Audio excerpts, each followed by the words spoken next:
Everything seems distorted for the blue-haired young man as he looks around in utter confusion. He then wonders what is happening in that hospital hallway. Meanwhile, someone desperately shouts medical orders, calling for more oxygen. The doctor instructs the interns not to stop chest compressions on the patient. One of the young men's hands continues pressing down on the man's chest with all his strength. You can see the effort the guy in blue is putting in to try and save that life. Standing by, our boy simply watches the entire scene unfold right before his eyes. He then wonders who that individual trying to save the patient on the gurney could be, because for some reason the young man in blue looks incredibly familiar to him. At that moment, he realizes something shocking and his expression instantly changes. He sees the intern striving with a look of pure determination on his face. An older physician then yells to prepare the defibrillator at 200 joules. With that, they use the device on the patient's chest in an attempt to revive him. But an assistant announces that the man's heart rhythm isn't returning, and immediately after, the heart monitor flatlines, signaling it's too late. Our main character continues to watch it all, completely helpless. The head doctor looks disappointed as they were unable to save the patient. Everyone stops what they are doing and just stares at the figure lying on the gurney. The doctor then, with a sullen expression, asks everyone to cease all procedures. He looks at the others and officially declares the patient's time of passing. The physician then states the patient's name, which was Kim Jung-soo, and the time of passing was declared at 3:22 in the morning. Our boy hears the announcement that the patient had passed away. Following this, one of the medical staff covers the man's body with a white sheet. At that moment, the young man's vision starts to become distorted and strange. Everything around him seems to dissolve as he stares into the void. Suddenly, he wakes up startled inside a train packed with people. We then see the train continuing its journey normally along the tracks. He asks himself if he might have drifted off to sleep without noticing. He gives himself a few light taps on the face to wake up, as the day ahead will be very busy. Then he reaches into his coat pocket to grab something. With a smile, he pulls out his medical identification card. The badge reads Dr. Shin Son-han of Yongguk University Hospital. Son-han then recalls that ever since he was a child, he was very skilled with knives. His parents arrive home, calling his name and saying they waited a long time. His mother finds him in the kitchen and asks what he is doing there. Little Son-han turns with a smile, a stained knife in his hand. His mother screams, asking why he's holding a knife, and his father rushes over. But upon looking at the counter, their expressions of terror vanish instantly. The little boy had perfectly filleted a fish like a professional chef. His father declared that Son-han was a prodigy who would inherit the family restaurant. So he grew up thinking this was his destiny, but something changed his path forever. On TV, an interview was airing with Korea's greatest surgeon, Professor Baekgyu Shin. The professor waited with a serious and calm demeanor for the interviewer's final question. At that, the reporter asks what advice he would give to students who dream of being like him. Dr. Baek then pauses for a moment before giving his answer. With great humility, he says he doesn't yet consider himself a great surgeon, so he isn't sure what to say. A young Son-han hears the reporter mention that the doctor is praised for having the hands of a god, but Professor Baek insists he still has a long way to go in his career. However, he brings up an old European saying that has existed for over 200 years. According to the doctor, 3 things are necessary to become a surgeon of excellence. The first thing he names is that a good surgeon must have the eye of an eagle. The second would be to possess the hand of a lady, to be gentle and meticulous in procedures. And finally, he says a person must have the courage of a lion's heart. The physician explains that one needs sharp observation, just like a hunting eagle. The boy is captivated as he hears that one must also be as gentle as a lady's hand. Simultaneously, the surgeon speaks of having the fearless and mighty determination of a lion. Young Son-han's eyes sparkle with pure inspiration from the man's words. Looking at Baekgyu Shin on the screen, he thinks how that guy is simply incredible. In that moment, he felt a beacon of light in his somewhat lost childhood. He remembers a saying that whoever finds a light in the darkness will walk towards that light for the rest of their life, and this was his light. With newfound purpose, the young man shouts to his father that he is going to become a doctor. But the patriarch instantly refuses, leaving the boy completely stunned by the response. He then demands to know why, saying his father should be happy with the news. The man asks if his son is aware of what kind of family they are. He explains they have been merchants since the Joseon era and have been in business for 30 years. His father brags about his 12 television appearances, showcasing his widespread fame. He also mentions the thousands of reviews and the near-perfect rating of their restaurant, proudly presenting the famous and successful Shin family sashimi restaurant. He says the boy's destiny is to wield sashimi knives, not to be a doctor. The patriarch asserts that Son-han was born for this and must use his talent for the business. But the young man retorts that he wants to save people with a blade, not slice fish. Nevertheless, his father's answer remains a firm and resounding no. The boy gets frustrated, stating that he is studying hard to become a doctor. His father then reveals that this is precisely the problem, leaving his son confused. With brutal honesty, he says that Son-han takes after him and isn't gifted academically. He apologizes, saying their family doesn't have the brains for it, making it impossible. He then tells his son to stop this foolishness and shows him a rare fish to prepare. However, the boy refuses and with an angry swipe knocks the fish away. He yells that he'll keep trying until he succeeds, no matter how many attempts it takes. Then, with great skill, he prepares a perfect and glistening plate of sashimi. Immediately after, he throws his gloves on the floor and runs out, declaring he will become a doctor. But reality was harsh and his grades were terrible, which secretly pleased his father. Still, the young man refuses to give up and studies with determination to get into college. In the midst of studying, his sister enters the room asking him to mend her skirt. He complains but ends up stitching the skirt with impressive skill. After finishing the repair, he shoos her away, needing to get back to his books. Time went by, and after much effort, he finally went to check his college entrance exam results. But he was rejected, and his father celebrated by juggling knives right behind him. Unshaken, the young man begins studying for his second attempt at college admission, and once again he is rejected while his father puts on a circus act to mock him. On his third try, he studies late into the night, as quitting was not an option. And then, after all the hard work and dedication, something finally shifted for him. A congratulatory banner is hung in front of the family restaurant, celebrating his acceptance. On his third attempt, he takes a photo with his family on the university campus.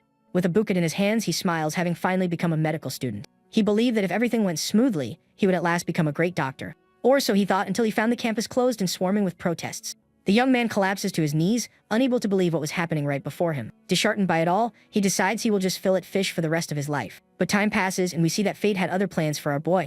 Years later, he stands before the enormous Yongguk University Hospital. The college had closed, but he passed the licensing exam and became an intern there. This is one of the 5 largest hospitals in Korea, with an outstanding reputation. The place is massive, attending to over 8,000 outpatients daily. Because of this, the medical team working there numbers in the thousands. And the biggest reason he chose this hospital is that his idol Professor Bake once worked there. With a determined gaze, he knows the journey to become his dream doctor has only just begun. Sanahan then walks through the hospital corridors, ready for his first day. A nurse calls out to him, asking for an electrocardiogram on a patient with chest pain. This kind of task is routine for interns, so he heads off to handle it immediately. With the results in hand, he begins to analyze the patient's heart rhythm. Sana notices the test results look slightly different from the previous day. He then informs the nurse that the attending physician needs to be notified. The young doctor explains it appears to be atrial fibrillation and should be checked. The woman praises him for being so thorough, saying he'll be very well liked by everyone. The intern gives a modest laugh and says he certainly hopes so. Suddenly, a group of senior doctors approaches and asks why they're chatting. The one who appears to be the leader is Kim Byung-soo, a resident known as Kim the Cobra. Sanhan immediately bows and greets Dr. Kim Byung-soo. One of the other doctors whispers that the newbie is from Ulwon University. They then scoff, saying it's that third-rate college that went under due to corruption. The resident looks down at the young man with an expression of pure disdain and judgment. At this, our boy becomes visibly flustered, unsure of what to do. The Cobra then asks if he has checked on the patient in room 1705. The young doctor confirms he has and hands over the clipboard with the exam results. But Kim also requests the previous night's chart, which the intern provides at once. He explains that yesterday's rhythm was normal, but today it shifted to atrial fibrillation. He repeats that it doesn't seem serious, but it would be wise to take a look. All at once, the intern feels a chilling aura and wonders if he did something wrong. The resident then asks his name, and the young man replies, Shin Son-han. To the boy's surprise, Dr. Kim simply says, "Good work." He commends him for being organized and reviewing the results before just reporting them. The young man feels a wave of relief, thinking his preparation paid off. He knows making a good impression is crucial, as residents are the first to evaluate him. Dr. Kim then continues speaking, a very serious look on his face. He remarks that someone from a defunct college would have to work exceptionally hard to be here. He then tells the intern to work hard and learn as much as possible before leaving. At that moment, Xiaohun understands. Kim doesn't believe he has a chance of staying at the hospital. The resident says that while grades ultimately decide everything, it's a known fact that outsiders don't last here. But the intern asserts that he came prepared for this challenge, and Kim seems taken aback. Dr. Kim then adjusts his glasses and brings up a slim possibility. He mentions that perhaps if the newbie is chosen as Intern of the Year, he might have a shot. Our protagonist grows thoughtful upon hearing about the Intern of the Year title. This is an award of great honor, and winning would give him an almost 100% chance of staying. Another doctor then scoffs, saying an outsider has never been chosen for that award. Regardless, Kim says the opportunity is there and tells the young man to give it his all before walking away. The young doctor bows and thanks for the advice as they depart. Burning with frustration at this elitism, he vows to survive in that hospital, no matter the cost. And one day, he knows he will be in that group photo of the hospital's most important physicians. His ultimate goal is to be recognized as an excellent doctor, just like Professor Baekyu's Shin. Just then, a colleague calls his name and approaches him in the hallway. The woman waves at him with a smile, asking if he has eaten lunch yet. He says he was about to, and she replies that she needs to finish a few things first. She complains that she still has 5 surgical consent forms to get signatures for. Seeing her distress, he offers to gather some of the signatures to help her out. She is overjoyed and surprised by the unexpected help from her coworker. She thanks him profusely, calling him her savior as she hands the paperwork over. With that, the doctor says she'll buy him coffee later and rushes off, looking thrilled. With a smile, he takes the papers to help his colleague. He then starts to look through the forms to see which patients they belong to. Upon reading one of the names, he spots something strange at Kim Jung-soo. His expression shifts immediately as he remembers something crucial. In his dream, he witnessed a doctor declaring the time of passing for a patient named Kim Jung-soo. It was the exact same name he had heard in that bizarre dream. And he recalls the time was announced as 3:22 in the morning. He tries to calm himself, thinking it can't be, it must be a coincidence. Shaking it off, he heads to the patient's room to get the form signed. Parting the curtain, he calls for Mr. Kim Jung-soo and asks for his signature. And there on the bed, he sees the gentleman sitting beside a younger woman. But the moment his eyes land on the patient's face, he is utterly shocked. The gray hair, the deep-set eyes, the dark complexion, they're identical. He is certain this is the same man he saw in his dream. Our young doctor no longer has any doubt it's the same patient. And the nameplate on the bed confirms the patient's name is indeed Kim Jung-soo. The woman beside him then asks what the doctor is doing there. The young man is momentarily frozen, stammering slightly before he can reply. He then collects himself and explains he came to go over today's procedure.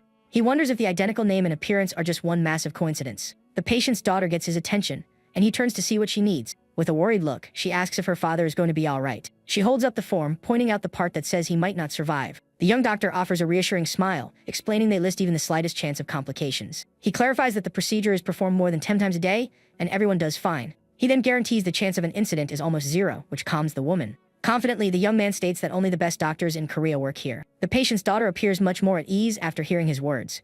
She then turns to her father, telling him not to be afraid as the doctor exits the room. The intern turns back with a self-assured smile before closing the door behind him. Time passes and night descends upon the large, imposing university hospital. It is already 8 in the evening, and Soundhan is exhausted, finally seeing the end of his shift. But he remembers he is on night duty, so his work is not yet over.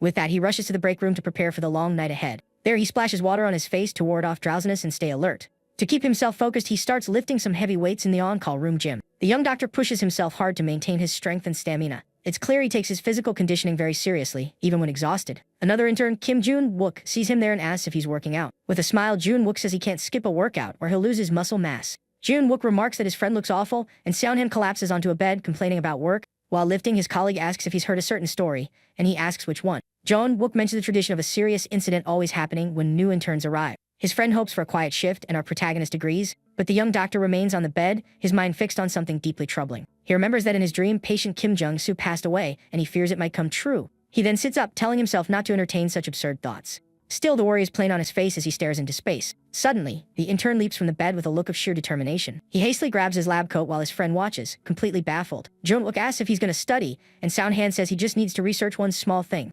His colleague is shocked to see him reading a book on cardiac disease. Sound-han thinks to himself that he must prepare for that one in a million chance. Time ticks by, and the clock on the wall shows the night is getting late. Meanwhile, his roommate sleeps soundly on the top bunk, snoring loudly. But our protagonist remains at his desk, studying without a moment's rest. He stays up all night, focused on his books to be ready for any emergency. The young man stretches, complaining about how hard it is to study after such a long break. Abruptly, an emergency alert blares from the speaker, calling for resuscitation. The code is for the 17th floor, and both interns prepare to sprint there. The intern shouts for his friend to run, and the two of them bolt down the hospital corridor. This is the most critical emergency possible, where a patient's life hangs by a thread. Their female colleague then arrives, running and yelling for them to wait up. The protagonist recognizes her instantly and calls her name, a bit surprised. He asks about the emergency, but she doesn't know who went into cardiac arrest. As soon as the elevator doors slide open, they all dash out towards the room. But a senior doctor suddenly appears and yells at them on the spot. He scolds them, saying someone's life is at stake and they took too long to get there. They all apologize, and the doctor orders them to take turns with chest compressions. These cardiac compressions must be sustained for at least 30 minutes without interruption. One of the interns begins performing CPR on the patient with all his strength. But upon seeing the man's face, our protagonist is completely frozen in place. The patient in critical condition is none other than Kim Jung-soo, the man from his dream. He wonders if his dream is actually becoming a reality. One of the doctors yells to charge the defibrillator to 200 joules immediately. With that, they deliver a shock to the patient's chest to try and restart his heart. When it doesn't work, the doctor orders them to charge the device once more. A second shock is then administered to the gentleman's chest in an effort to save him. An assistant announces that the man's heart rhythm has finally returned to normal. The monitor beeps, indicating that his vitals have stabilized and the emergency is over. With the situation under control, all the doctors look much more relieved, though exhausted. But Dr. Kim, with a furious expression, shouts for the interns to listen up. He lectures them that the later they arrive, the less time they have to save a patient. He then starts a pop quiz asking about the proper frequency for using an ambu bag. The other interns are paralyzed, hesitating without knowing the exact answer. The doctor then glares at them, mocking their inability to respond promptly. Seeing this, our boy thinks that things can't go on like this. He raises his hand and answers that ventilation should be administered every 6 seconds. Dr. Kim stares at him with a stern expression, listening to the young man's response. The young intern continues his explanation, despite feeling the pressure. He asserts that ventilation must be performed precisely every 6 seconds. The resident tests his knowledge again with another technical question. But the young man answers correctly that the pressure must be above 20 millimeters. Without missing a beat, the doctor asks for a medication dosage, shocking the others. Sana then explains that the initial dose is 300 milligrams, followed by 150. Dr. Kim falls silent for a moment, just staring at the intern. With a faint smirk, he says that at least one of them seems to be paying attention. The young man thinks he only knew the answers, because the dream had been replaying in his head all day.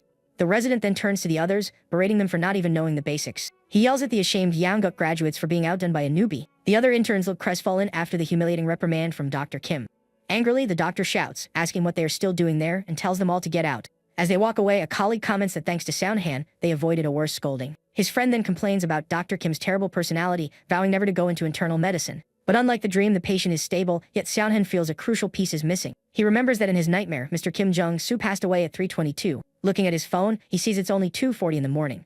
The young man then realizes the time of passing in his dream was exactly 3:22. That strange vision has already come true once with the patient's cardiac arrest. If the dream repeats in 40 minutes, patient Kim Jong-soo will be lost. At this realization, he stops walking and tells his colleagues to go on without him. He turns and runs back, saying something about the patient is deeply unsettling him. His female colleague decides to join him, asking what seems so strange. The two of them then race desperately through the hospital corridors to check on the gentleman. When they arrive, they find the patient sleeping peacefully in his room. The young man asks if she noticed anything unusual, and she tries to recall something. She then remembers passing him earlier in the hospital hallway. The doctor says that at the time, the patient smelled strongly of cigarette smoke. The young doctor is taken aback and asks if she is certain about the smell. She confirms it, adding that she thought it was odd but forgot about it due to her workload. He thinks that while smoking isn't instantly fatal, the patient's addiction is a major concern. The intern then wonders just how much the gentleman must smoke daily. With that, he and his colleague check the patient's records on the room's computer. In his history, they find that the man smokes the equivalent of 80 packs per year. This staggering amount of smoking leaves both young doctors in shock. Looking at the data, the young man realizes the patient's condition is extremely fragile. On top of the heavy smoking, he has hypertension, diabetes, and other risk factors, and his heart's pumping efficiency is a mere 35%. His friend remarks that it would be more surprising if there weren't complications after surgery. Essentially, his coronary arteries are narrow and failing to supply enough blood. The procedure involved placing a metal stent to widen that blood vessel. So he asks himself how the patient could have declined, since he seemed to have recovered. The young man starts to panic, desperately trying to recall any other detail from his strange dream. Suddenly, he clutches his hair and a single word flashes in his mind. He remembers a fibrillation that is unresponsive to shocks or medication. If that were to happen, the patient's chance of not making it is incredibly high. He then points to the monitor and says the electrocardiogram rhythm looks strange. The waves on the screen are subtly changing with some unusual noise. His colleague doesn't fully understand but agrees it seems slightly abnormal. With that, the young man dashes out to warn everyone that the patient is in grave danger. His coworker is stunned and asks if he is being serious. They then enter the staff room where Dr. Kim yells aloud, angry, "What?" The resident is furious, saying he had just praised the newbie, and now he's trying to lecture him. The young man apologizes immediately, trying to explain that wasn't his intention. But Dr. Kim glares at him, asking how an intern dares to give advice to a resident. Our protagonist is left speechless, visibly unnerved by his superior's reaction. The resident continues to stare down the young man with a look of pure rage and contempt. He then gets up and forcefully pokes the intern's shoulder with his finger. He yells in the young man's face that an intern's job is simply to follow orders. The intern feels a pang of regret, thinking he shouldn't have said anything since he can't see the future. But then he remembers what's at stake and closes his eyes for an instant. In the next moment, he opens them again, his expression filled with determination. Surprisingly, Dr. tells the young man to go on and state his opinion. He then questions if the newbie is the type to raise a problem without offering a solution. The resident taunts him, asking if he's getting cold feet about the responsibility now. Realizing he's past the point of no return, the young man decides he cannot back down. With all his conviction, he declares that he thinks the patient might need an ECMO. Dr. Kim is taken aback and repeats the word ECMO, not understanding the suggestion. This is a machine that functions as an external heart, considered a last resort. The resident then sighs, wondering what on earth this intern is thinking. The young man explains that ECMO became well known for saving many lives during the pandemic.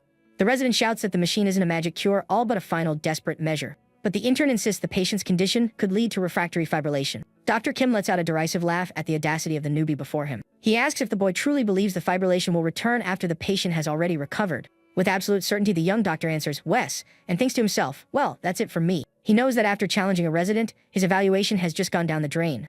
The young man is a bit surprised by his superior's reaction at that moment, but Dr. Kim concedes that the possibility he raised isn't entirely out of the question. With that, he picks up his phone to call someone and handle the situation. The resident calls a certain Dong Seep, who is also on duty. Meanwhile, our protagonist and his colleague can only watch, completely bewildered. We then see the hospital's intensive care unit, fully equipped and prepared. Patient Kim Jong-soo has now been moved to the ICU for closer observation. The doctor says he has moved the patient and asks if the intern is satisfied now. With a relieved smile, the young man expresses his gratitude for the resident's help and understanding. His superior says he's never met an intern like him and that he will remember his name. He then addresses the young man by his full name, Dr. Shin Seonhan, with a serious expression. After making his point, the resident turns and leaves, leaving the two of them there. Our protagonist's colleague lets out a long, heavy sigh of pure relief. His colleague is incredibly impressed, telling him he was amazing and so brave.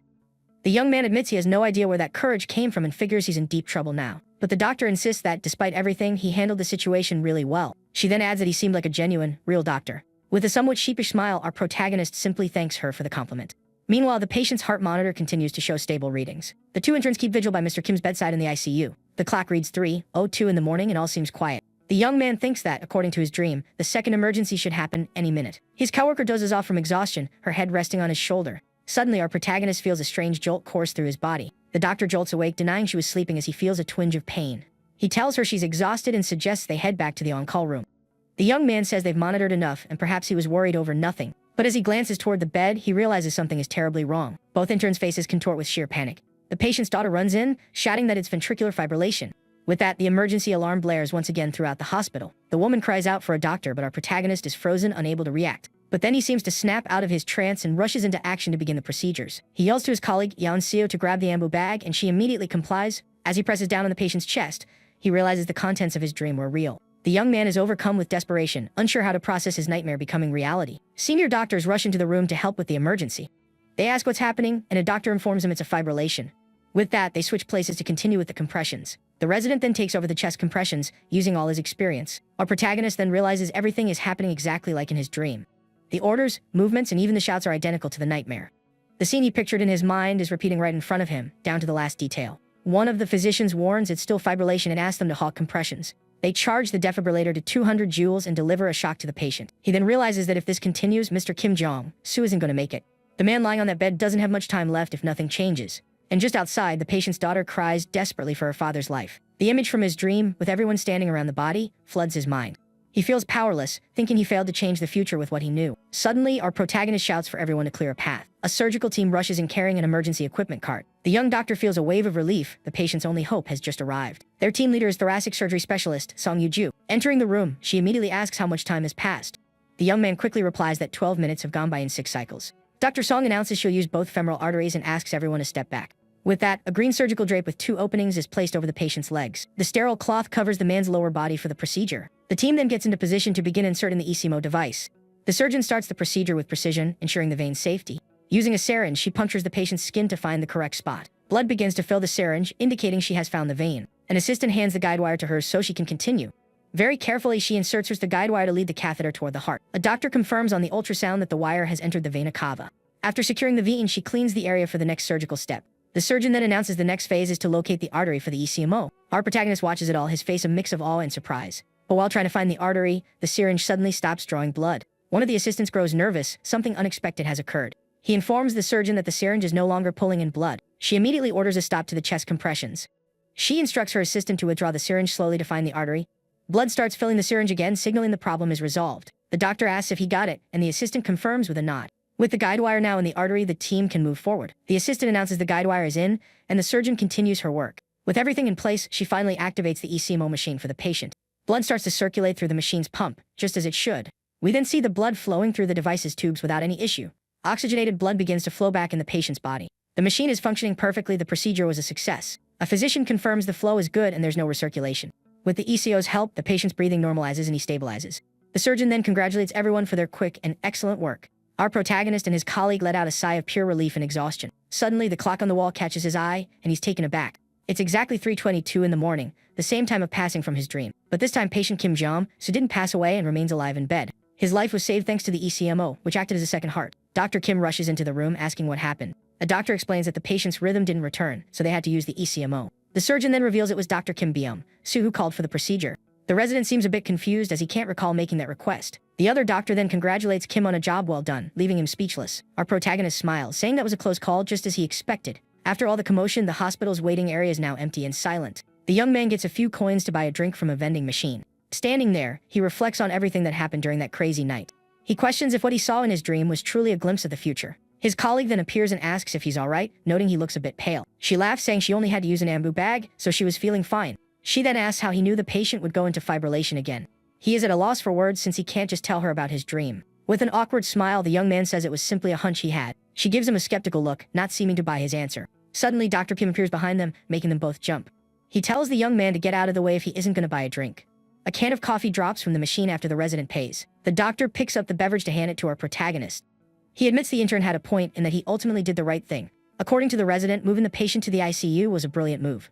But he warns the young man not to get cocky, saying it was just beginner's luck. The young doctor is stunned to receive the drink from his superior. With a slight smile, Dr. Kim tells him he did good work today. After handing him the drink, the resident simply turns and walks away. The 2 interns stand there, trying to process what just happened. Suddenly, his colleague freaks out, screaming with pure excitement. She says he just received a confession, since Kim never gives anything to anyone. She jokes that a gift from the Cobra is practically a declaration of love. With the can in his hand, the young man thinks about that strange dream he had. He wonders how it's possible, as the dream showed everything with perfect accuracy, but he decides to push it aside and not overthink it for now. What matters is that he managed to save a patient's life, and that's enough. Outside the hospital, the sun is shining and cherry blossoms adorn the scenery. Our protagonist and his friend are finally celebrating a day off. His buddy asks what his plans are, and he says he's going home to sleep all day. But their friend appears out of nowhere and gives the intern a hard slap on the back. She jokes that his back is broad and perfect for a good smack. She then asks about patient Kim Ji-young's his surgery and his condition. The young man is relieved to learn the operation went well and the patient will be discharged. She then invites him somewhere, but the young doctor is confused. The woman explains that all the interns are going out for drinks together tonight. He says he never got a message, so she tells him to come along. Their friend then says his goodbyes. He's heading to the gym and skipping the drinks. The young man tries to decline, but she drags him along to drink with the others. She says the weather is far too nice to waste it sleeping at home. They soon arrive at a fried chicken bar to meet up with their colleagues. The doctor greets everyone, remarking how quickly the group assembled. Everyone cheers for her arrival, calling her the goddess of the medical school. She asks them to stop since she already graduated and invites our protagonist to sit. However, one of the colleagues doesn't seem pleased to see him there with her. An intern chugs a glass of beer with pure satisfaction. He mentions this is his first time going out since the internship began. Another colleague laughs, saying it must be tough interning after 30. The man raises his glass, shouting for everyone to drink up and have fun tonight. Our protagonist feels a little out of place amidst all the commotion. He thinks that the young graduates are really tight-knit, making him feel like an outsider. A colleague then comes over and asks for his name again. The young man confirms it, and the other guy cordially invites him for a drink. His new acquaintance asks how he's adapting, being from another university. Suddenly, his friend jumps in and asks if they haven't heard the rumor about Seonhan. She tells everyone that last week, he actually stood up to Dr. Kim. The group is floored, shouting that the world must be ending. They call him Enkais for confronting the Cobra, and invite him to drink with them. At least, he thinks he won't be left out of the party now. One of his colleagues then asks what specialties everyone is considering. It's a topic that always comes up whenever the interns get together. Choosing a specialty is the most critical decision in a doctor's career. One says he's leaning toward rehabilitation or radiology, which gets a laugh from another. Someone else notes that anesthesiology is popular now because of pain clinics. They ask Yeonsu if she still wants pediatrics, but she seems unsure. Then they joke that dermatology is the top choice for smart, beautiful women. The most sought-after fields are usually the ones that pay the most or are less demanding. Each intern's preference varies greatly depending on their personality. His friend then asks him which department he's thinking of joining. Another colleague adds he's also curious to hear an outsider's choice. The young man replies that he's considering surgery, which surprises everyone. He adds that thoracic surgeons seem really cool, too. Thoracic surgery is one of the most dreaded specialties because it's so brutal. A colleague then asks why he'd want to go down such a difficult path. With a smile, he says he just finds the image of a surgeon to be amazing. He remembers the sight of a doctor preparing to begin an operation. The intern thinks the scene of a surgeon calling for a scalpel is incredibly cool. But his colleagues laugh, saying nobody thinks that way anymore. They make a toast, and he offers a slightly awkward thanks for the attention. But one guy slams his glass down, saying there's nothing cool about it. He claims the young man only chose surgery because he has no better options. The drunk colleague slurs that coming from a failed university, he can't afford to dream big. One of the friends gets angry, asking the guy if he's lost his mind. But the man keeps shouting that they're all just pretending to support him for personal gain. He gets worked up, asking if he's the only one there who's thinking this way. Suddenly, the guy feels sick, his cheeks puffing out. He makes a run for the bathroom, and the others tell someone to go after him. Our protagonist wonders why that colleague dislikes him so intensely. A friend tells him not to worry, explaining the other guy was just really drunk. But he thinks to himself that he can't expect to only meet good people in a hospital. He knows that high grades are no guarantee of a good personality. Dealing with human lives doesn't automatically mean someone is emotionally mature. Abruptly, he feels that same strange sensation from before as his eyes begin to glow. The young man is shocked. It's the exact same feeling from that first time. He's back in that dark, empty space, just like in his first dream. Someone shouts to restrain the guy who's causing a scene in the bar. The drunk colleague is out of control, as others try to pin him to the floor. Our protagonist then snaps out of his trance to find his head is bleeding. He doesn't understand how his body could be at the bar while his mind was somewhere else entirely. Suddenly, the young man snaps out of it, his eyes widening in pure panic. He's back at the bar table, confused and trying to piece together what happened. His friend asks if he's okay because he looks completely zoned out. The young man wonders, terrified, if he had that strange dream again. He recalls his future self observing his past self like a phantom, but he tries to convince himself it was a coincidence. He doesn't have superpowers. He stands up and tells his friend he's going to use the restroom quickly. Walking through the bar, he thinks he should have just gone home to sleep as he'd planned. He decides to say his goodbyes and leave, since the party's mood is ruined. But then he spots a few stacks of beer crates and realizes they're the same ones from his dream. The drunk colleague stumbles out as the others try to hold him back. Suddenly, the intern's hand brushes against the stack of crates, and they start to topple. Our protagonist watches in horror as the beer crates fall toward him. All the bottles shatter on the ground, creating a huge mess in the bar. The other interns rush to help their drunk colleague who has fallen down. His friend asks if he's alright, and he says he's fine, no problem. But then he sees that the other colleague is hurt and realizes the exact same thing happened. With wide eyes, he wonders if he really does have the power of premonition. Back in his hospital room, he tries to make sense of his strange new powers. He deduces the premonition strikes suddenly, revealing future accidents. While a vision is active, time in the real world seems to freeze completely. These visions always seem to show incidents happening somewhere in his vicinity. However, the time frame is unpredictable, ranging from a few minutes to several hours. He figures this will happen frequently, as accidents are a common sight in the hospital. He then realizes a choice awaits him the next time a vision occurs. He can either intervene and try to alter the future or simply let events unfold. Pen in hand, he jots down his thoughts on this newfound responsibility in his notebook. His decision could completely reshape the future and the destinies of those around him. He then adds a fifth item to his list, labeling it change. March comes to a close, marking his final day as an internal medicine intern. Entering a room, he greets an elderly woman resting in her bed. The patient recognizes him and asks if it's really his last day. He reassures her that he isn't going far, just transferring to another department within the hospital. The woman praises his gentle hands, saying he never causes her pain when drawing blood. She complains that other doctors are always rough when they try to do the same. Gently, he inserts the needle into her arm to collect the blood sample. He succeeds on the first try, remarking that it was quick and painless for their last time. The patient looks disappointed, wishing she could have introduced him to her granddaughter before his departure. He playfully remarks that her granddaughter must be quite beautiful then. The woman replies that her granddaughter is 11 years old and already knows her multiplication tables by heart. A nurse spots him in the hallway and compliments his blood drawing skills. She explains that an intern's procedural talent is evident from the very beginning. Medical abilities span from simple blood draws to major complex surgeries. To master major operations, one must first excel at the most basic procedures. He then asks for her opinion of him, wondering if he's at least average. The head nurse declares he has the steadiest hands she has ever seen on a doctor. She also praises his excellent bedside manner, assuring him he'll become a great physician. He feigns tears of joy, but the nurse just laughs and calls him an actor. She then inquires about the next department on his internship rotation. Suddenly, Dr. Kim appears, calling him kid, in the middle of the hallway. The resident motions for the young intern to follow him for a private word. They stop by a set of vending machines where the doctor buys a canned beverage. He hands the drink to the intern and asks about his upcoming rotation. The resident warns him that the emergency room will be challenging and asks about someone named Yu Bong Keel. He then asks if the young man is still set on specializing in surgery.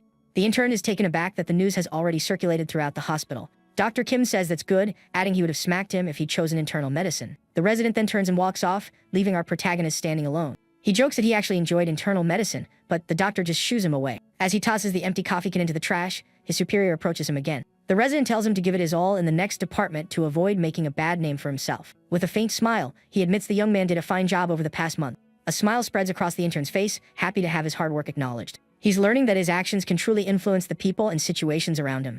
With March over, a new chapter of his internship begins in the emergency medical center. Our protagonist feels doomed the moment he sees his new team. A team of 8 interns is assigned to the ER, thrown into grueling 24-hour shifts. He sizes up his new teammates for the coming month. First up is Oh Jung-won, the hospital's oldest and most notorious slacker intern. The second is Jo Jin, the very same guy who started the brawl at the bar. His heart sinks as he realizes he's stuck with 2 of the worst possible partners. The older intern is complaining to the other for injuring his hand in a clumsy fall. The man shows off his casted hand, declaring he won't be able to do any strenuous work. He then smirks, offering to handle all the paperwork since his hands are out of commission. A sense of dread washes over the intern. The next month in the ER is going to be a complete nightmare. The older colleague asks what the plan is, and our protagonist insists they have to work hard. But the other man claims he's too old for that and plans to rely entirely on the rookie. The 2 of them then join forces, ready to unload all their responsibilities onto him. He reflects on how heavily an intern's evaluation depends on their teammates. Turning around, he comes face to face with another member of his new group. He rubs his eyes, trying to focus and make sure he's seeing correctly. When he opens them again, the vision fades, replaced by the sight of a serious-looking girl. His casted colleague recognizes her, excitedly calling out her name, Ham So Damn. The 3 interns stand awkwardly as the guy continues to chat with the young woman. The other one explains she's a super royal from Yongguk University and practically a celebrity. Her entire family, going back to her grandfather, has been on the medical school's faculty. He warns him not to cross her because every professor on staff adores her. The talkative intern then produces 2 bags filled with drinks and snacks for the group. He boasts that he bought them all for the professors as a gesture of goodwill. Our protagonist grabs a drink from the bag, intending to offer it to the girl. She finally glances up from her phone, her eyes meeting his directly. He's slightly taken aback by her cold reaction to his simple gesture. It's a stark reminder that she's considered royalty, while he's just the hospital's kid. Watching the other 2 bicker, he wonders how this team will ever manage to function. Suddenly, the door swings open and a voice complains about the heat. A doctor enters, introducing himself as Yu Bong Keel, the 3rd-year resident. All the interns bow in respect as the resident asks about their shift. He muses on how he'll whip these fresh-faced interns into proper shape. The resident tells the interns to stick with him so he can show them the ropes of the ER. He stops abruptly and asks if the newbies know the definition of an apocalypse. The eldest colleague nervously answers it's the end of the world, filled with fire and destruction. A grin spreads across the doctor's face as he notes the intern has the right idea. He then throws open the doors to the emergency room, declaring that this place is exactly that. The interns are utterly stunned by the chaotic scene before them. People are crying out for help, and a stroke victim urgently needs a neurologist. Nearby, a woman on a gurney screams in agony, convinced she's not going to make it. The parents of an injured child desperately plead for a doctor's attention. The new team of interns is paralyzed, unsure of what to do amidst the mayhem. The resident welcomes them to the apocalypse, otherwise known as the emergency room. The 4 rookies look around, terrified by the sheer volume of patients. Though it's still morning, every single bed in the ER is already occupied. A woman is clutching her stomach with an intestinal issue, and a man is on the floor, getting sick from dizziness. There's also a boy with a dog bite and a construction worker with an injured finger. The protagonist realizes the ER is unlike any other department in the hospital. The doctor then quizzes them on the purpose of the emergency room. The older intern replies that it's for treating urgent patients, of course. The ER's primary function is to stabilize critical cases and transfer them to specialized departments. For that reason, the resident explains, an ER doctor must be proficient in every field. Terrified, the 4 interns shout in unison that they understand his orders. The resident then rallies them to begin work, leading them down the bustling corridor. He approaches a patient and gently asks if her stomach pain is severe. The doctor examines her, asking her to bend her knees so he can pinpoint the pain. The woman winces, clarifying that only her upper abdomen is hurting. The resident informs her that her lab results have come back normal. He concludes the most likely diagnosis is gastritis, not appendicitis. He advises her to return if the pain shifts to her right side, as that could indicate a serious problem. The doctor explains that the interns will handle many straightforward cases like hers. He then moves to the next patient, an elderly woman who needs a bowel disimpaction. Afterward, he tends to the boy with the dog bite, reassuring him that the wound isn't deep. Speaking slowly to the foreign construction worker, he explains that the gash will require stitches. Our protagonist is in awe of the resident's skill in managing every case. He recognizes this is the true capability of a third-year resident. The doctor adds that if a critical patient arrives, they must handle whatever they can. He points to a monitor displaying a long list of tasks the interns must complete. With a wry smile, he asks if the newbies are thrilled with their heavy workload. He then divides the tasks among the 4 of them and tells them to get started. The day is a blur consumed by the ceaseless activity in the Yanguk Hospital ER. At lunchtime, our protagonist finally gets a chance to catch his breath. In the cafeteria, he's completely drained, trying to recall how many patients he saw this morning. Despair sets in as he remembers it's a 24-hour shift with no breaks. Out of the corner of his eye, he spots his teammate Ham, so damn at a nearby table. The young woman eats calmly, scrolling through her phone with a stoic expression.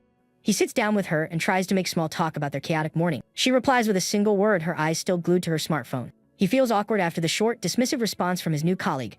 Trying to stay positive, he tells himself they can warm up to each other gradually. The intern maintains her cold, distant demeanor, completely ignoring his presence. He realizes she's a tough nut to crack but resolves to make an effort to get along. He offers her a piece of fried shrimp, but she flatly refuses. His attempt to build rapport is shut down yet again, making the atmosphere tense. He asks about her previous rotation, but she cuts him off before he can finish. The conversation fizzles out once more, leaving him at a loss for words. In a final attempt, he remarks that the ER is more interesting than internal medicine. At that, she slams her phone on the table and glares at him with sudden rage. She angrily demands to know what he finds so interesting about their situation. He is completely bewildered by his coworker's explosive outburst. She springs to her feet, shouting at him about how any of this could possibly be fun. The girl vents her frustrations, saying she isn't enjoying this one single bit. He then challenges her, asking if she hates being a doctor, and her answer stuns him. She confesses she hates all of it, but the ER is the worst because of a past incident. She recounts how a patient once attacked an intern, causing them to quit medicine entirely.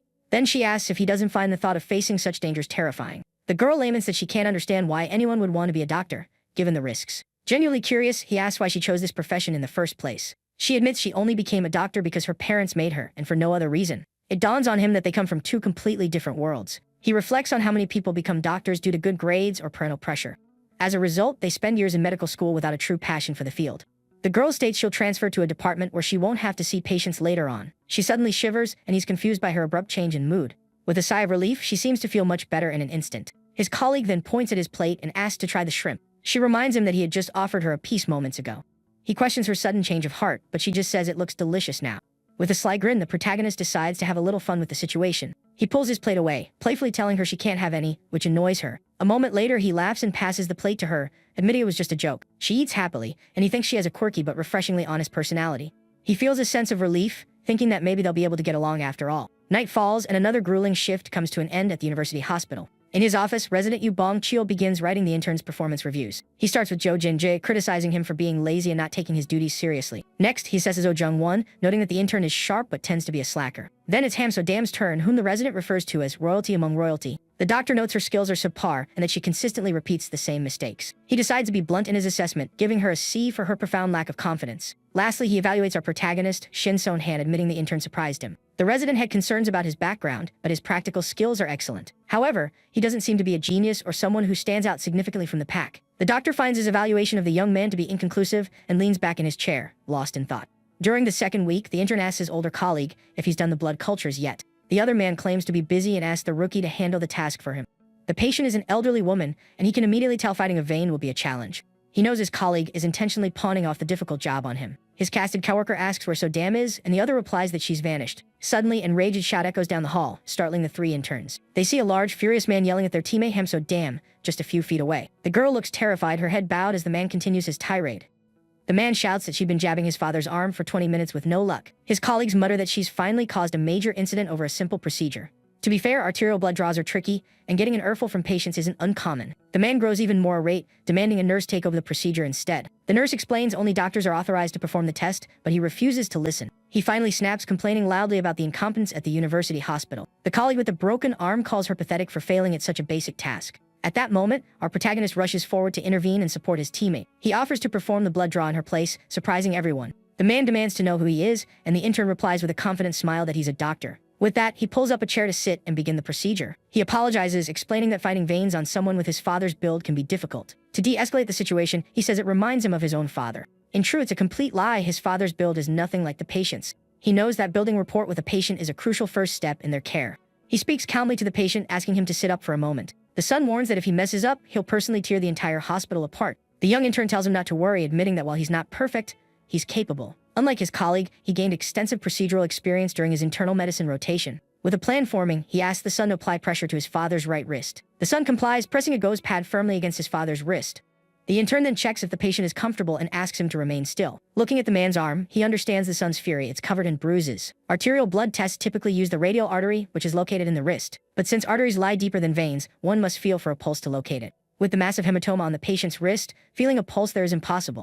He decides to search for an alternative site further up the arm. His mind flashes back to the incredible skill of the thoracic surgeon, Song-Yu-Ju. She had located a patient's vessel instantly, relying solely on experience and instinct. He tells himself he can't possibly fail to find an artery that's practically stationary. He searches for a pulse in a different spot, feeling a faint thrumming in the upper arm. Carefully, he tries to pinpoint the exact location, willing the artery to reveal itself. Suddenly, a faint glimmer of light guides him to the right spot, and he finally finds it. His eyes widen in triumph as he locates the artery. He warns the patient it will sting a bit and asks him to bear with it for just a moment. He then inserts the needle with precision, praying the artery doesn't shift. The patient's son watches intently, his expression a mask of tension and distrust. The intern notices the blood isn't flowing readily and wonders what's wrong. The son and his colleague look on apprehensively as he focuses on the task. Slowly, blood begins to fill the syringe with a weak but steady flow. As the syringe fills, he successfully completes the difficult procedure. The amount of blood collected is more than enough for all the necessary tests. The patient's son looks surprised and asks if it's already over. With a smile, the intern remarks that the gentleman endured a lot for such a small sample. The patient mentions it was painful before, but this time was just one quick prick. The grateful man praises the intern and tries to give him a tip, which he politely declines. He comes to his colleague's defense, insisting she's skilled and was just having an off day. The son, now much calmer, thanks him and shakes his hand warmly. Just then, the resident comes rushing down the hall, alerted by the commotion. He says he heard shouting and brought an ultrasound machine to help locate the vein. The intern informs him the procedure is already done, leaving the resident stunned. When asked how, he explains he found the vein simply by palpating with his hands.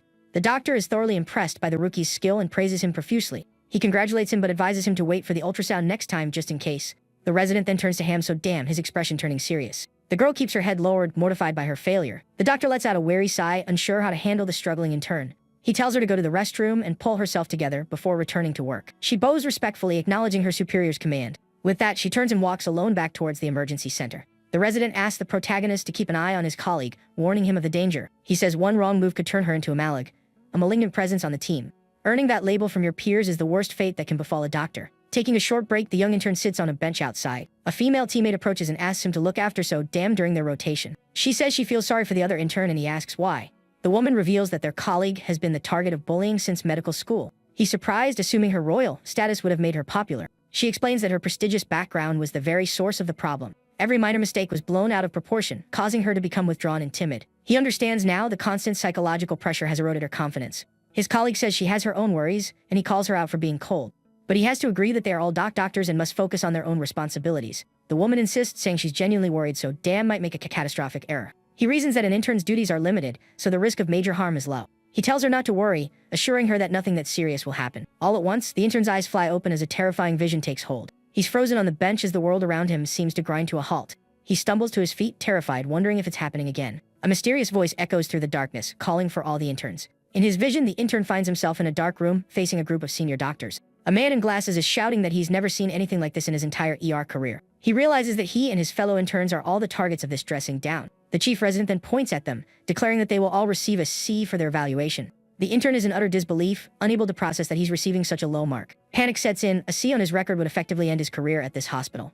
The superior furiously demands to know what on earth they did to warrant such a punishment. The scene shifts, showing him separated from the others, bearing the brunt of the doctor's anger. He thinks it's unfair for everyone to get a C, realizing his future is completely ruined. The man states that when one person makes a mistake, the entire team shares the responsibility. The intern desperately wonders which of the four of them could have caused such a massive incident. Their resident tries to apologize on their behalf, but the chief cuts him off, refusing to hear excuses. The superior is rendered speechless by the fact that a rookie is being sued for malpractice. The protagonist's mind fixates on the word sued, and his eyes widen in pure terror. He knows this is the ultimate disaster. A mistake of this magnitude will turn the hospital upside down. He frantically wonders who caused the catastrophe, praying it wasn't him. The chief points directly at the culprit, and the intern strains to see who it is. The vision intensifies and his eyes bulge in absolute shock. Back in reality, he lets out a yell and knocks over his food, startling his colleague beside him. The woman worriedly asks what's gotten into him to react so violently. He apologizes to her, lamenting the terrible timing of the vision. He's frustrated, not knowing who will cause the accident or how he can possibly prevent it. Returning to his shift at the medical center, he can't stop replaying what he saw. Peeking over a chart, he carefully analyzes his teammates one by one. His thoughts race as he tries to determine which of the four will be responsible for the accident. He struggles to focus, needing to solve this mystery before it's too late. His older colleague stretches, remarking on how quiet the weekend has been. He then announces he's taking a quick break, asking to be paged if needed. The senior intern asks him to retrieve consent forms from a patient. He doubts it's the older one. His probability of causing a major incident is low since he avoids mistakes. His casted colleague tries to persuade the other to kill time with him. He also seems unlikely to be the culprit as his injury limits him to simple tasks. The intern concludes that the highest probability of error lies with his other female colleague. He watches her from afar as she concentrates on her work at a hospital computer terminal. He continues to discreetly observe her when she suddenly walks towards him. The girl calls him by name and asks if she can speak with him for a moment. That evening, the two of them stand on a hospital terrace overlooking the city lights. She begins by reminding him of the question he'd asked earlier about her reasons for becoming a doctor. The intern explains she's been under immense pressure from her parents to excel academically since she was a child. But now that she's actually a doctor, she's terrified of the patients and the responsibilities. She bemoans becoming a doctor for nothing, feeling she's already made 5 mistakes today alone. He realizes she's a classic case of a student who's been pushed too hard their whole life. It clicks she's the one who causes the lawsuit, a ticking time bomb in the ER. He understands now that a C grade will be more devastating for him than for anyone else. The young man tells her she doesn't have to bear the weight of her mistakes alone. The girl looks surprised by his supportive tone, her eyes filled with curiosity. He encourages her to reach out to him or their other colleague whenever she needs help. With a reassuring smile, he suggests they work together to prevent any more errors. He hopes that by planting this idea in her mind, he can avert the disaster from his vision. The young woman is moved, saying he's the first person who has ever been genuinely kind to her. She thanks him for his supportive words, admitting no one has ever offered to help her before. Feeling a bit awkward, he brushes it off as normal teamwork to hide his true motive. His teammate praises him again, asking if his kindness is related to his name. He explains his name isn't about kindness, but is actually related to fresh fish. He tells her his family owns a sashimi restaurant, and they all have names related to fish. The girl bursts into laughter at the story, and he sees a side of her that isn't so somber. She's happy they've broken the ice and apologizes for laughing so hard. The intern understands she's just struggling because her shyness holds her back. He feels a wave of relief, believing he may have successfully prevented the worst-case scenario. The next day, his colleague seems much brighter, her smile more relaxed. She arrives at the ER and cheerfully greets 2 nurses at the station. One of them recognizes her and asks what brings her in so early. The intern offers to help with any pending tasks, and the nurse gratefully accepts. Work is piling up, so she asks the rookie to check on a patient in Zone B. The nurse explains the patient had a procedure, but his original problem has returned. The patient's name is Wang Jino, and the name rings a faint bell for the intern. She says his urine needs to be drained and asks if the young doctor can handle it. The procedure is a catheterization, a critical intervention to prevent the bladder from rupturing. The young woman senses the urgency. A 20-minute wait is far too long for a patient in this state. She remembers her colleague's advice and decides this is a chance to gain more experience. With a determined smile, the intern confirms she will perform the procedure. She then gathers the necessary supplies on a tray to begin the task. The girl dons a fresh set of blue scrubs, mentally preparing herself for the procedure. She pushes the supply cart through the ER, searching for bed B7. The young woman takes a deep breath to calm her nerves, reminding herself she knows how to do this. Parting the curtain, she apologizes to the waiting patient for the delay. As she pulls back the curtain, she finds herself face to face with a famous and strikingly handsome young man. She is completely starstruck, rendered speechless upon recognizing the patient. It is none other than the K-pop idol and rapper Wang Jino, professionally known as King Jino. The intern struggles to believe that her patient is such a massive celebrity. The intern remains frozen, unable to process that she's about to treat a famous idol. The idol calls her doctor, his voice pulling her out of her stupor as he asks for help. He pleads with her, saying he feels like his bladder is about to burst. The rapper even starts to rhyme about his pain, which finally snaps the girl out of her shock. She takes a deep breath, forcing herself to focus on the treatment and ignore his celebrity status. The young woman asks about his symptoms, and he complains of an intense, sharp pain. She reassures him that the urology professor will be there to see him shortly. The idol thanks her, and she instructs him to remove his pants and lie down on the bed. The intern is mortified as the patient begins to undress right in front of her. She blushes profusely but struggles to maintain her professional composure. The young man announces he's ready and she turns to begin the procedure. As she turns back, the girl is startled by the sight before her and lets out a panicked yelp. She tries to calm herself, repeating in her head that it's merely an elephant's trunk. The patient groans in pain, urging her to hurry up with the procedure. The phrase, "elephant's trunk," echoes in her mind, sending her into another wave of panic. Finally, she gets a grip and announces the procedure is complete. The intern explains that catheterization is simpler than an arterial blood draw. She warns him that the lubricating gel will feel a bit cold as she begins the application. The idol groans with pain and discomfort as she proceeds. The young woman realizes something is wrong. The catheter isn't advancing smoothly. She wonders if she used too much gel as her gloved hands feel slippery. With one final push, she forces the catheter, trying to get it into place. The intern finally succeeds and lets out a sigh of relief, thinking the hardest part is over. She prepares to apply pressure his abdomen to check for urine flow. Suddenly, the patient flinches, and she sternly tells him to lie still. The idol cries out and apologizes profusely, saying he lost control. He apologizes again, his face turning the color of a ripe tomato from embarrassment. The young woman panics as she realizes what has just happened with her celebrity patient. The situation escalates and the intern screams in terror, completely at a loss. Our protagonist hears the screams and rushes over, asking what happened in the room. His colleague recounts the disastrous incident involving the idol and the now stuck catheter. The young man is floored by the news, finding it hard to believe what he's hearing. The other intern tries to finish the story, but is too overcome with second-hand embarrassment. The protagonist sighs, thinking he never thought he'd witness something so bizarre at the hospital. He's furious, wondering how anyone could possibly lose a tube during that procedure. The resident calls the intern into another room for a private discussion. The girl apologizes with her head hung low, deeply ashamed of her mistake. The doctor explains that patients can sometimes have unexpected physiological reactions. He clears his throat awkwardly, adding that she should have been prepared for such a possibility. The young woman nods in agreement and leaves the room, still visibly shaken by the ordeal. Her colleague remarks that she must have the worst luck in the world. He reveals she had shown up an hour early, eager to help, and ended up in this mess. The protagonist realizes his encouragement might have inadvertently pushed her into this situation. He's horrified by the thought that his attempt to prevent a disaster might have caused one instead. The idol is now in surgery to have the catheter removed from his urethra. The intern feels terrible that this catastrophe had to happen to a celebrity. He asks if the rapper is likely to sue the hospital for the medical error. His colleague doubts it, since it's a simple procedure and the idol himself had apologized. He jokes that the rapper probably won't want his legacy to be the urethra incident. The young man feels a small sense of relief that a lawsuit is unlikely, but the guilt remains. The colleague with the broken arm appears, laughing and excitedly tapping on his phone. He announces he's updating their class group chat with all the juicy details of the catheter catastrophe. The protagonist's phone starts buzzing nonstop with messages from their classmates. The news has already spread like wildfire through the university, and everyone is gossiping about it. He feels like a complete fool for trying to help, only to make things so much worse for her. The intern is berating herself, convinced she was never meant to be a doctor. He finds her sitting on a staircase and tries to console her over what happened. He tells her not to blame herself, insisting it's a mistake that could have happened to anyone. The girl tells him to stop worrying about her and asks to be left alone. She's resolved to just get through the internship and then find a specialty that involves no patient contact. The young man tries to lift her spirits, telling her to learn from it and not make the same mistake twice. She continues to cry, saying her reputation is already ruined anyway. He decides he can't let things stand as they are and resolves to watch over her 24/7. With a smile, he offers her his phone number, telling her to call anytime she needs help. The intern blushes, wondering why he's being so incredibly nice to her. He turns away, annoyed, thinking to himself that if she messes up again, he's the one who'll pay the price. For his own survival, the young man must prevent his colleague from causing any further disasters. On a highway, a group of teenagers is joyriding in a luxury car at breakneck speed. The black car tears down the wet pavement as the friends party inside. One of the passengers shouts over the music, praising the car's incredible engine roar.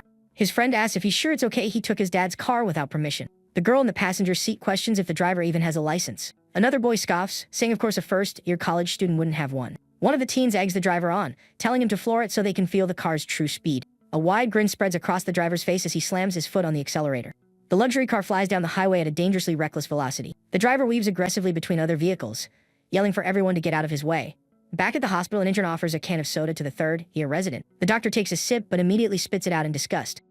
He erupts in anger, demanding to know why the intern brought him a patient. The intern looks at the soda can in horror, clutching his head in panic. The resident points a finger at him, warning that if the ER gets swamped today, it's his fault.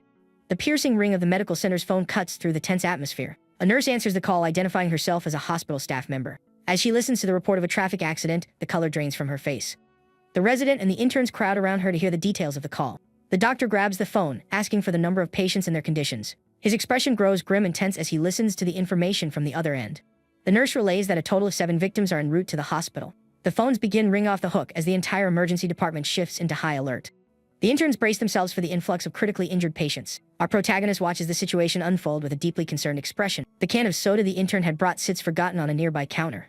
On the highway, rain pours down on a scene of devastation, with wrecked cars littering the asphalt. Inside the luxury car, the girl is screaming at the driver to be more careful. The young man just pushes the car faster, ignoring his friend's desperate pleas. The girl shrieks in terror, realizing they are driving into oncoming traffic. The driver laughs maniacally, continuing his dangerous joyride in the downpour. He floors the accelerator, yelling for everyone to move in a final act of madness. Suddenly, a massive truck materializes in front of their car at high speed.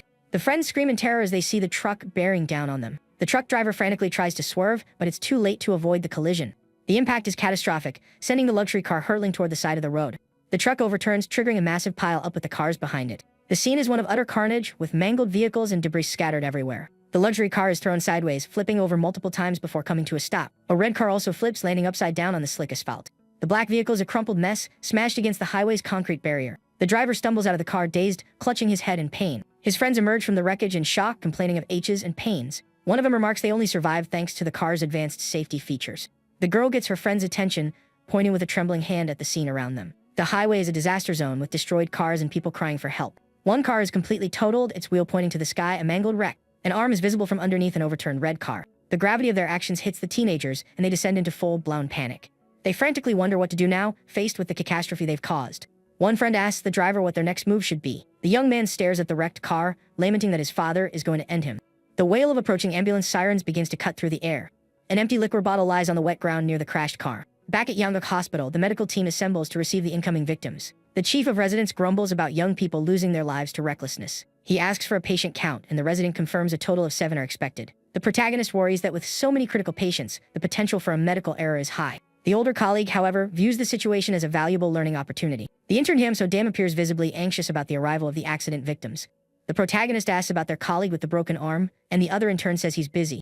He's relieved he won't have to worry about one more variable at the moment. The doctors line up at the emergency entrance, ready to receive the victims. Paramedics rush in with the first patients from the accident on emergency stretchers. The chief of residents is shocked to see 4 additional victims being brought in. A nurse reports that there are already more than 10 patients waiting for treatment in the ER. The resident instructs the interns to follow him and help manage the chaos. He asks a paramedic for the patient's conditions, and they relay the triage levels. The doctor orders them to move all level 1 patients directly to the resuscitation room. Patients are triaged on a scale from 1 to 5 based on the severity of their condition. Levels 3 through 5 represent mild to moderate cases with non-life-threatening pains and injuries. Suddenly, a level 1 patient is wheeled in, and the chief of residents becomes visibly agitated. The patient is unconscious and in shock, requiring immediate life-saving intervention. The interns are startled by the grave condition of the patient on the gurney. The resident orders them to get the victim to the resuscitation room without delay. The red sign above the resuscitation room door glows like an urgent beacon. The doctor asks for the patient's status, and the paramedic provides a quick report. The young woman has lost a significant amount of blood and was already drowsy upon arrival. The medical team urgently begins to take the patient's blood pressure. An oximeter is clipped to her finger to monitor her blood oxygen levels. The resident orders the team to prepare for immediate intubation. He tasks the protagonist and his female colleague with finding the source of the bleeding. The intern knows that oxygen and blood are the 2 most critical factors for the victim's survival. Every minute of delay in achieving hemostasis reduces the patient's chance of survival by 3%. The patient is covered in blood, making it difficult for the interns to quickly locate the wound. The resident impatiently asks if they found anything, and the young man says he's still looking. The intense pressure of the situation makes it hard to think clearly and act with precision. His colleague Hyam-so-dam locates the injury and urgently calls out to the team. Blood is pulsing from a deep laceration on the patient's left arm. The doctor orders them to apply direct pressure and stop the bleeding immediately. The protagonist is once again surprised by his colleague's competence and quick thinking. The chief of residents checks the patient's pupils and notes that they are reactive. The resident uses a portable ultrasound to scan the victim's torso for internal injuries. The scan reveals no internal abnormalities or signs of fluid accumulation. The resident urgently calls for the results of the arterial blood gas test. The older colleague becomes flustered under the doctor's intense pressure. The protagonist can see that the senior intern is panicking under the stress. The doctor shoves him aside, declaring he'll perform the procedure himself. He hands the blood sample to the intern and tells him to rush it to the lab machine. The flustered intern fumbles, and the syringe filled with blood slips from his grasp. As the syringe plummets toward the floor, the intern makes a desperate dive to catch it. He manages to snatch the tube just inches before it shatters on the hospital floor. The resident screams at the intern, telling him to pull himself together immediately. The protagonist realizes the situation is critical. His colleague is completely overwhelmed. The panicking intern pleads for help and hands the syringe to our protagonist. The older colleague is talented but cracks completely under pressure in a crisis.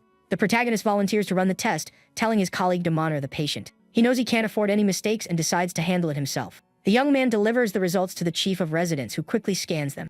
The doctor's face darkens as he reads the alarming numbers on the printout. The hemoglobin level is critically low, confirming a major hemorrhage. The protagonist approaches the senior doctors, stating his belief that the patient has internal bleeding. The 3 of them stand grimly before the entrance to the resuscitation room. The resident realizes there must be a second, unseen source of bleeding. Internal hemorrhaging is insidious because it's not visible to the naked eye. If the bleeding is occurring in a vital organ, the patient's life is in immediate peril. The young woman remains unresponsive on the gurney, fitted with a cervical collar and an oxygen mask. The victim's life hangs precariously in the balance due to the internal bleeding. The chief of residents urgently orders more plasma and multiple units of packed red blood cells. A portable X-ray unit arrives, and the resident demands they get the scans done immediately. The technician positions the machine, instructing everyone to step back from the patient. The doctor yells at him to take the shot, saying the patient is fading fast on the gurney. The protagonist is aware that exposure to X-ray radiation carries inherent risks. The resident notices that the young intern is still standing in the resuscitation room. The doctor asks why he didn't leave, and the intern replies that he's fine. He jokes that you get more radiation on an airplane flight than from a single X-ray.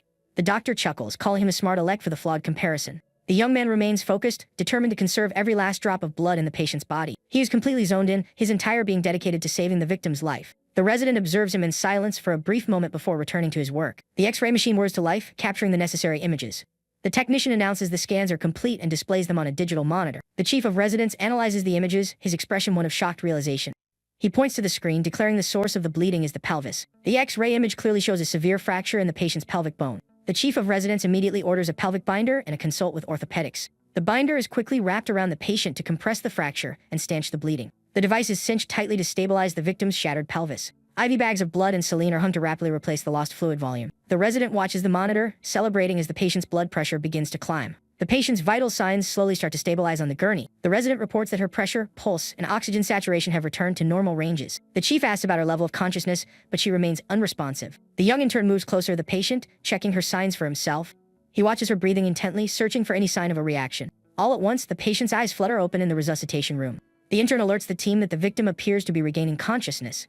The chief of residence lets out a long sigh of relief, knowing they've weathered the worst of it. He orders a full-body CT scan and instructs them to continue the transfusions. The professor announces he's going to check on the less critical patients and exits the room. The protagonist breathes a sigh of relief, grateful that no major medical errors were made. He thinks of his panicked colleague and how a single, small mistake could have been catastrophic. Suddenly, his eyes fly wide in shock as he's struck by a crucial realization. He remembers there are still 10 more patients from the accident who need to be treated. The young man knows he cannot afford to let his guard down until the long night is over. The emergency room is pure chaos with patients crying out in pain from every corner. Doctors from other specialties have come down to help, but the department is still overflowing. The arrival of worried family members turns the already chaotic ER into a madhouse. He and his female colleague are tending to a patient with a bandage wrapped around his head. He remarks that the day has been truly legendary, the busiest he's ever been. The intern agrees, saying the constant adrenaline rush is keeping her wide awake. She admits that seeing people with such severe injuries makes her own complaints feel trivial. Her colleague praises her for keeping a cool head and for being the one to find the patient's wound. The young woman thanks him, adding that his words of encouragement really helped her. He smiles, asking if she still hates dealing with patients as much as she did before. She replies that she still hates it, and the high-stakes situation is still terrifying. But with a small smile, she adds that she has to do what needs to be done, regardless. He feels a sense of relief, thinking he won't have to worry about her for the rest of the shift. Suddenly, a man's angry voice cuts through the noise, demanding to know who's in charge. A furious couple storms up to the nurse's station, demanding to see the head of the department. A nurse tries to intervene, calmly asking them what the problem is. The man accuses the medical staff of negligence and of failing to do their jobs. He points to his son on a gurney, yelling about why he hasn't been treated yet. The older colleague whispers that the boy is the student who caused the massive accident. The protagonist realizes the man is the driver's father and is disgusted by his shameless audacity. The couple threatens to sue the entire medical team if the chief doesn't appear immediately. The nurse tries to reason with them, but the father insists his precious son is in pain. The boy's mother becomes irate when she learns there are more urgent patients ahead of them. She argues that it shouldn't matter whether they are treated now or later. The man loses all patience and violently shoves the nurse in the hallway. The protagonist shouts for security to help de-escalate the volatile situation, but his colleague Ham steps forward, ordering the man to stop causing a disturbance. The young man is taken aback by the look of pure fury on his teammate's face. He's never seen her this angry before and worries about what she might do. He fears the hamster's rage, once unleashed, will explode at any moment. The man points a finger at the intern, arrogantly asking who she thinks she is. The girl retorts that his son isn't the only person's precious child in the hospital. She gestures to the other patients, explaining that one of them nearly bled out. With righteous anger, she accuses him of being the reason for the chaos in the ER. The couple is left speechless, completely blindsided by the intern's fierce confrontation. She informs them their son will be seen when it is his turn and tells them to wait. The boy's father grinds his teeth in rage at the young doctor's insolence. The mother raises her hand, preparing to strike the intern who dared to stand up to her. The protagonist cries out, afraid his colleague is about to be assaulted. But the intern coolly cites Article 12 of the Emergency Medical Services Act. She warns him that anyone who obstructs medical services can face up to 5 years in prison. The couple is stunned by the young doctor's audacity and takes a hesitant step back. They can't believe a mere intern would dare to threaten a patient's parents. The boy's mother threatens to file a formal complaint against her with the hospital administration. The girl meets her gaze without flinching and tells her to go right ahead. She then introduces herself with perfect composure. "I'm so damn intern at this university hospital." The couple is completely disarmed by the young doctor's unshakable confidence. The man seethes with rage, swearing he won't let her get away with this disrespect. The girl encourages him to file the complaint, telling him not to let her escape punishment. She then dismisses them, telling them to wait their turn as they are interfering with patient care. He is incredibly impressed by his colleague's actions, finding her courage invigorating. He asks if she'll be okay, but she just shrugs, saying she couldn't care less about a complaint. The intern carries herself with the dignity of a true royal, leaving him completely awestruck. He's about to call her over to help when the resident appears, looking displeased. He approaches the intern with a stern, disapproving expression on his face. The doctor reprimands her for shouting in the ER when it's filled with patients. The girl apologizes with her head bowed as the resident crosses his arms in irritation. He tells her to get back to work and focus on the patients who are still waiting. Then the resident gives the intern a subtle thumbs up, acknowledging her brave stance. He claps both interns on the back, reminding them there's still a lot of work to be done. The girl flashes a confident smile at her colleague, clearly feeling empowered after the confrontation. He smiles back, genuinely happy to see her growing more comfortable in her own skin. As the night draws to a close, the chaotic shift in the hospital finally ends. The resident tosses a bloody gauze pad into a biohazard bin and sighs wearily. He discharges 2 patients, who thank him profusely before heading home. The doctor says he can finally take a breath and congratulates the young man on his hard work. The intern remarks on the dynamic nature of the hospital, something he never experienced in internal medicine. The resident agrees, saying the emergency room has a unique identity to uphold. He describes the ER as a place of controlled chaos, where patients are constantly screaming or fading. The intern grows pensive, noting there's an emotional intensity here that's absent elsewhere. He speaks of the profound pride that comes from saving a life and returning someone to their family. The doctor looks at him intently, affirming that this is the singular pride of emergency medicine. The resident's words resonate deeply with the young man, stirring a powerful emotion within him. The doctor jokes, asking if he's considering making a permanent home here. The intern smiles, saying he would be honored if the university hospital would have him. He compliments the resident, saying it would be a privilege to work under him in the future. The doctor scoffs and gives him a playful shove, dismissing his words as cheap, clumsy flattery. He tells him to stop talking and get back to the patients who are still waiting. In the aftermath of the storm, the emergency room feels unusually calm and quiet. The young man feels a knot of anxiety in his chest, a nagging feeling he's overlooked something crucial. He approaches his older colleague, who is typing away at a computer station. The intern suggests they split the remaining patients to finish up more quickly. He casually mentions that even their colleague with a broken arm managed to see a lot of patients. This confuses the intern, as the other man had claimed he was unable to do any work. Just then, the casted colleague appears, triumphantly announcing his hand is fully recovered. The other intern accuses him of taking it easy, while the rest of them were drowning in the ER chaos. The protagonist finally understands the source of his persistent unease. He remembers Jo Jin Jai and his potential to be a liability to the team. The intern quickly pulls up his colleague's completed task list on the hospital computer. Nothing seems too complex, but one specific procedure makes his stomach clench. His eyes widen in horror as he reads the word thoracentesis on the screen. Procedure itself is not overly difficult, but a mistake can have fatal consequences. Patient is a 70-year-old man who presented with shortness of breath and chest pain. Young man confronts his colleague, asking if he's sure he didn't make any mistakes today. Other man bristles at the question, accusing him of trying to start trouble. He boasts that he was a star performer in his absence and tells him to mind his own business. The protagonist asks if he ordered a follow-up X-ray after the procedure. His colleague scratches the back of his neck, sheepishly admitting he hasn't checked the results yet. The colleague gets defensive, insisting he also worked hard treating other patients. A wave of anxiety washes over the protagonist, and he demands the other man open the X-ray file. The intern grumbles about his persistence, but pulls up the image on the computer. He stares at the screen in shock, unable to comprehend what he's seeing.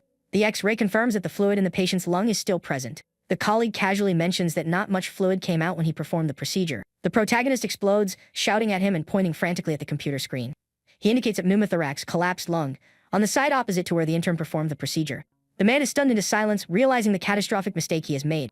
It dawns on the protagonist his colleague treated the right lung but accidentally punctured the left one. His eyes bulging, he asks if the intern seriously punctured the wrong lung.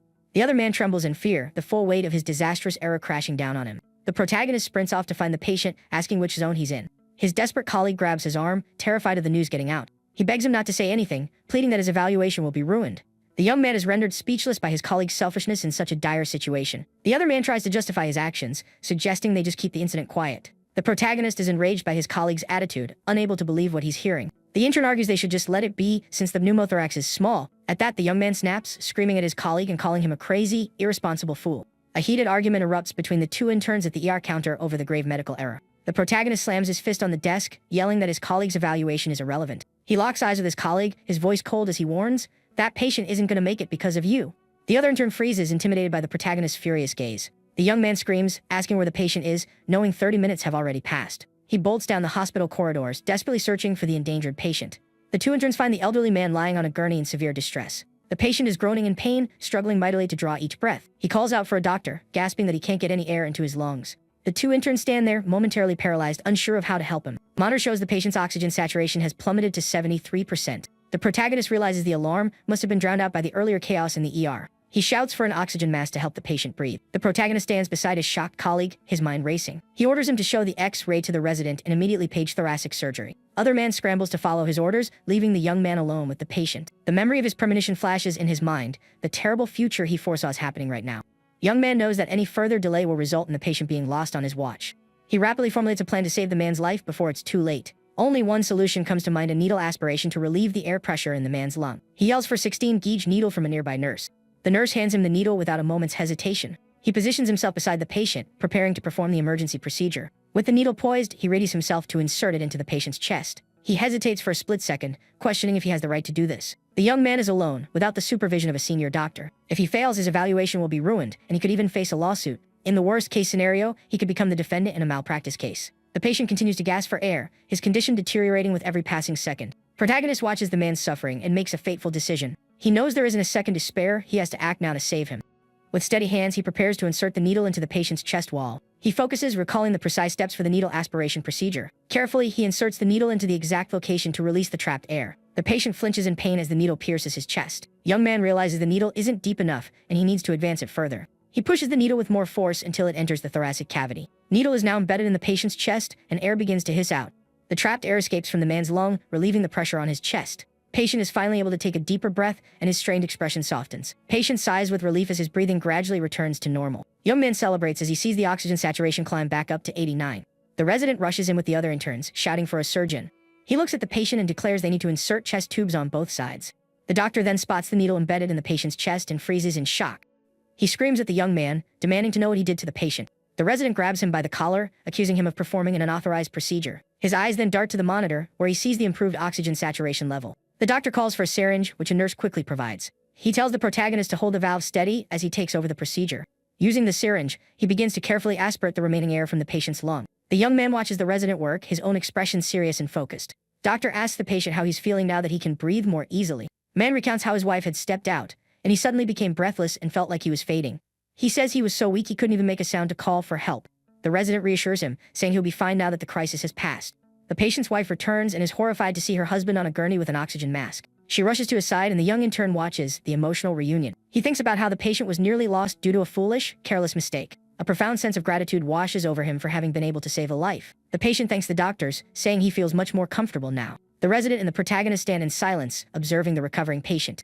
The thoracic surgeon arrives and the resident greets him respectfully. He introduces himself as Medong Seep, the resident from thoracic surgery. Surgeon commends the team, stating that his service will take over the patient's care now. Resident turns to the interns, his face a mask of cold fury. He orders them to follow him to a conference room for a private meeting. The 4 interns shrink in fear, bracing for the resident's wrath. They line up, awaiting the inevitable lecture from their furious superior. The resident crosses his arms, glaring at them with an expression of utter disappointment. The 4 of them bow their heads in shame over the mistake made in the emergency room. The doctor says he has never witnessed such an absurd error in his entire career. He yells at the interns, calling them morons for mixing up the patient's left and right sides. The protagonist knows who the real culprit is but chooses to remain silent. The resident accuses them of puncturing a patient's healthy lung. He screams, asking if they are doctors or murderers for nearly taking a patient's life. The doctor vents that he's embarrassed to even face the thoracic surgery team. He lets out a long, weary sigh, completely disappointed in the intern's performance. The resident singles out Jo Jin-ji, reprimanding him for his critical error. He demotes him back to paperwork, stating he can no longer be trusted with procedures. Intern accepts the order with his head bowed, his face a picture of defeat. Resident dismisses the other 3 interns but tells our protagonist to stay behind. Young man is surprised, wondering why the doctor wants to speak with him alone. The conference room door closes, leaving the 2 of them alone for a serious talk. Doctor turns to the protagonist and says he has a question for him. He demands to know why the intern performed the procedure without consulting him first. Young man grows nervous, unsure how to answer his direct superior. Doctor warns him to choose his words carefully, as his evaluation hangs in the balance. The intern meets the resident's gaze, his own expression serious and full of apprehension.